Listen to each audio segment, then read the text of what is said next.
Hi everyone, we're here again on the main street, and today we're joined by Milo O'Regan.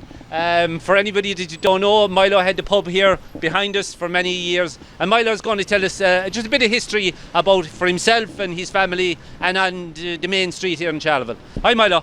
Hi, well, I was born here on the 24th of June 1939. Yeah. And Hitler declared war in September, so Yeah. that was my introduction into the world. Yeah, a troubled start. Trouble start. My dad bought this place in 1927 1927. from Mrs. O'Brien, whose husband was killed inside here. Jesus. He bought the house, lock, stock, she sold everything, lock, stock and barrel. Yeah. All the furniture, everything just cleared out. Yeah. And she took her husband was buried above in the graveyard, and she took him with him back to Ballybunion. Anyway. Right. And so this was the O'Brien man that was killed with the grenade, was it? That's right. Yes. Over the door there was he was killed. They threw a grenade over the door. There was a like fan a light. window A fan light. yes. Fan light. And he opened it, popped it in. That's They didn't right. open it even. They just it was glass. It was like that. Everything else was shuttered, but the top the glass would be free, and they just threw through the glass and broke it in. Right. And he was inside. Yeah. Just inside. He blew the pieces inside. Right. Yeah. And so, who was your dad then? Thomas O'Regan. He was Thomas. And where was he from? He was from the other side of Kilmallock, Martinstown. Martinstown, over that way. Yeah. And your mum, and who was your mum? She was Healing. She came from there as well. She was from there as well, right? Yeah. And so, did they come specifically to buy the pub? They bought the pub. They got married and they bought the pub. They moved here. Yeah. So they had it. I know you said it. So from what year? 27. 1927. Yeah. Jesus, yeah. And so they. Who else grew up here then? So did your mum and dad? Did you have brothers and sisters? I had three sisters brought up here and one brother. And another brother. Another brother. My other brother's alive. He's 92 now. Yeah. And he's living in London and outside London anyway. But and I'm 82. So 82, yeah. So you all grew up here in the pub. We all grew up here, Yeah. along here, and there was cousins of us living there. Yeah. Where Hannigan's is now. They had a draper shop there. Yeah. They were O'Regans as well. Yeah. And they sold out. They went off anyway. Yeah. And he was married to a Cronin girl. My Andy Regan was married to a Cronin girl. Yeah.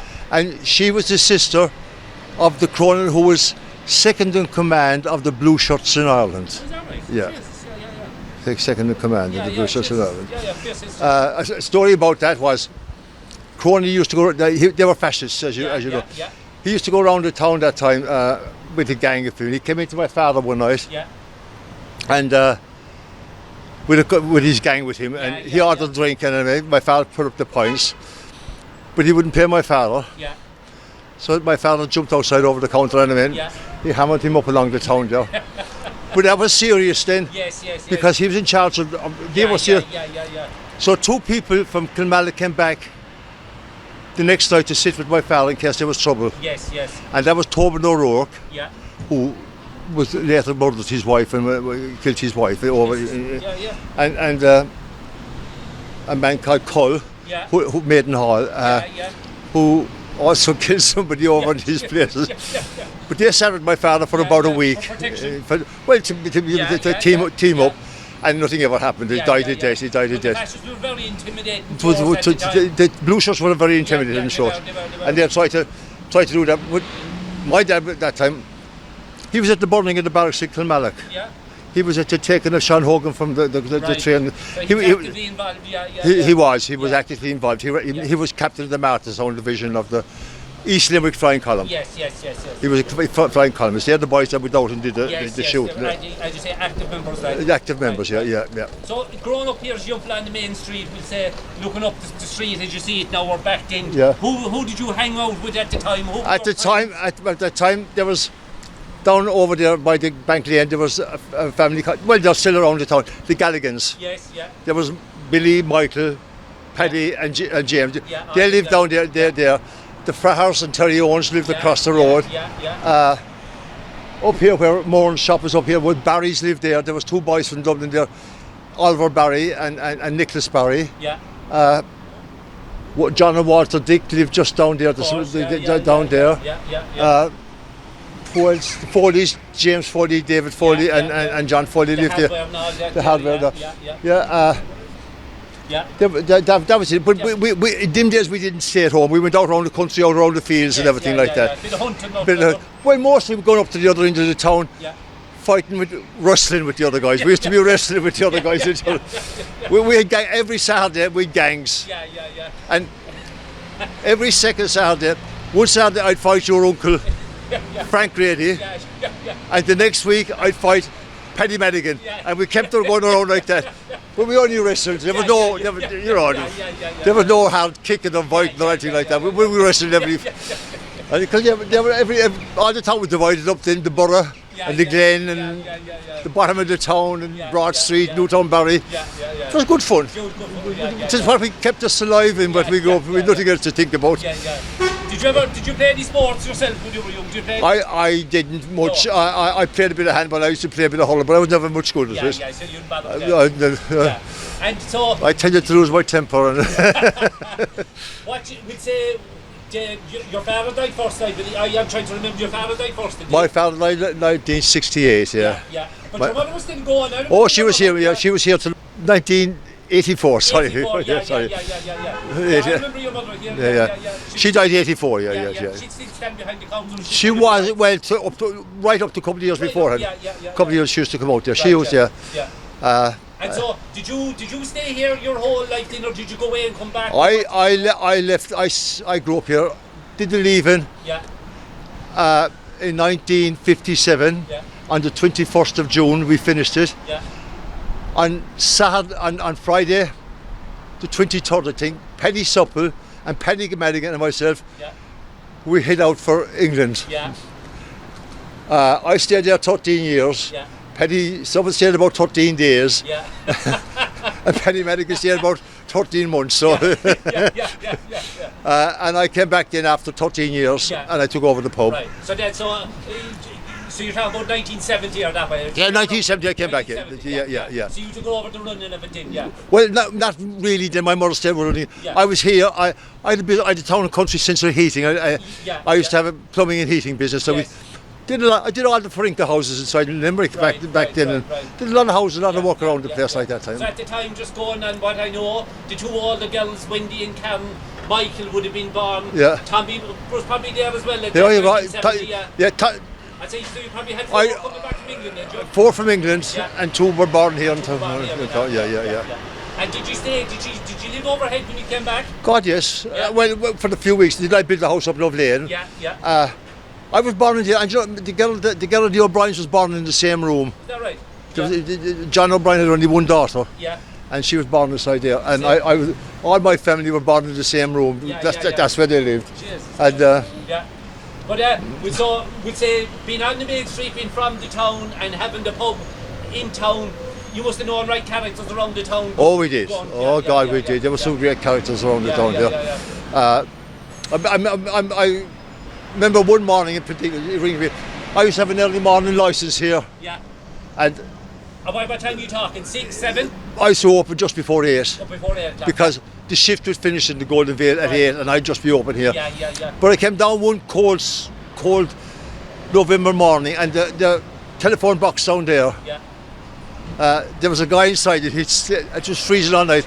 He slept there and he'd see me coming and he went to get out and he couldn't straighten himself up all the way up. He had to kind of walk. From after sitting down. And he came in the door, he was dying. And I remember I made a hot whiskey. I felt very sorry for him. I made a hot whiskey for him. But the rest of the characters that came in there, Jackie Delaney used to be here, who was a great character. And well, you just forget about that club and go into town. Jackie being in out to do a few jobs. Oh, he was. He was the kind of, he used to look after the place for my mother, know everything, all the jobs for my mother and things around the place. And for me later on. But And so, what year then did you set up or you pack it in? Unfortunately, my first wife and I, we decided that we grew apart on account of the pub. There was nobody else involved, so we decided to sell and go separate ways. That was 1989. Right. And we gave it to the O'Donovan's bought Yes, it. yes, it was Kevin. No, not No. Kevin. I forget his first name. Well, O'Donovan's anyway. Took it off.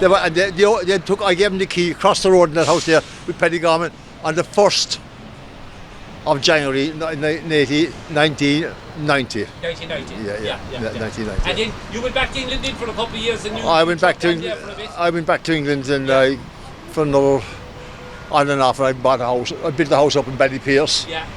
And I bought a couple of houses around the town here. So you're still staying active. Stayed active all the time. Yeah. Oh yeah. And I know that you go into the men's shed over you. I do, yeah. Oh yeah. In fact, the men's shop now, we've just got permission. The boys of Charleville and District who died in the Great War, Yeah. they left town with nothing, Yeah. went to the railway and died and never came back. Yeah. There were 62 of them. Yeah. And I have got just last Friday, I got permission with. We're getting an exclusive one. I got permission with Ian Doyle. We're building a monument with all the 32 names, Yeah. or the 62 names. Yeah. Sorry, 62 names on the monument. At the going down in the sun and in the morning, we shall remember them. Is all printed on it, and we'll have it above at the back down the side of the church above the Protestant church. Oh yes. We got permission to put it there. Perfect. So the boys from Charleville that died in the First World War will be remembered. Yes, and there's still a lot of people around the town, even maybe some relations of your own, the Collinses back along, that went and died there. Yes, right. That's right. And we've got the names. We've got the 62 names. Where the different parts of the town they came from. Right. And we'll put it there. Yeah. And we'll do it the year they went, 1914. Yeah. That when he went 1915 and all the way down to 1980. Some of them didn't last too long. Well, some of them, the 62 never came back. No, they didn't come back. Yeah, They didn't come back. Maybe there's more, and we'll find out that. We'll be advertising about that. But that's one of the things we're doing to shade at the moment. Great, yeah. But it's great, as you say, for fellas to have an interest, a pastime, and just to keep busy, like these boys were forgotten badly. Yeah. Because they went out as heroes. Yeah. And the policy 1916 happened. Yeah.